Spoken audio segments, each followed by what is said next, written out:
Dieu doit être satisfait en ce qui concerne sa création. Un des aspects concernés par cette question de la gloire de Dieu, c'est l'existence même de la création et de l'homme comme étant son couronnement. La pensée de Dieu qui gouvernait lors de la création, c'est que tout était créé pour sa gloire.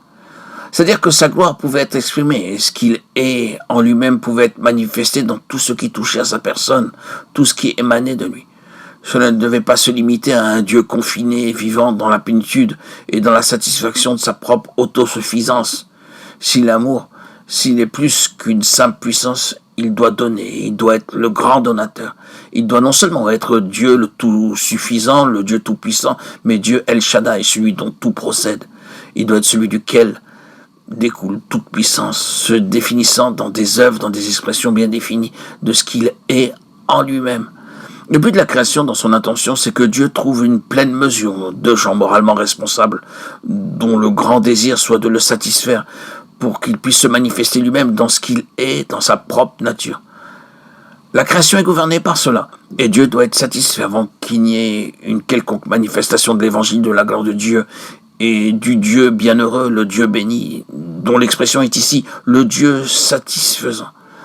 Satisfait est un mot que vous pouvez mettre au commencement de toutes les béatitudes. Heureux ceux qui ont faim et soif de la justice, car ils seront rassasiés.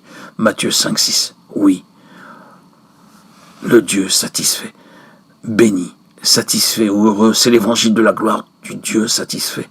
C'est une grande chose de pouvoir aller vers ceux du dehors avec la réalité d'un Dieu satisfait en vous et en moi, dans nos cœurs, par le Saint-Esprit. Est-ce que c'est possible? C'est précisément cela que vous devez parvenir. Vous n'avez pas l'évangile à proclamer avant d'être parvenu à cela.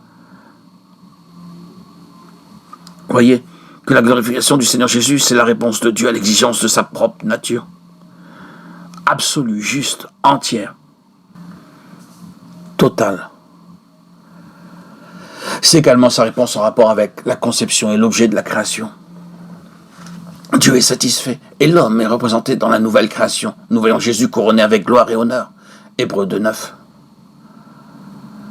Notons l'emploi du nom de Jésus dans ce passage. L'utilisation de ce nom ici est tout à fait appropriée. Il est simplement et habituellement appelé Jésus, comme vous le savez, par certaines écoles de pensée qui tendent à le dépouiller de sa déité et de sa seigneurie. C'est une erreur, une absurdité. Mais ici, il est appelé Jésus de manière appropriée parce que dans ce nom, il est représentatif de l'homme. En effet, Dieu a glorifié son serviteur Jésus comme le représentant de tous ceux qui croient. Jésus fut glorifié parce que Dieu était satisfait.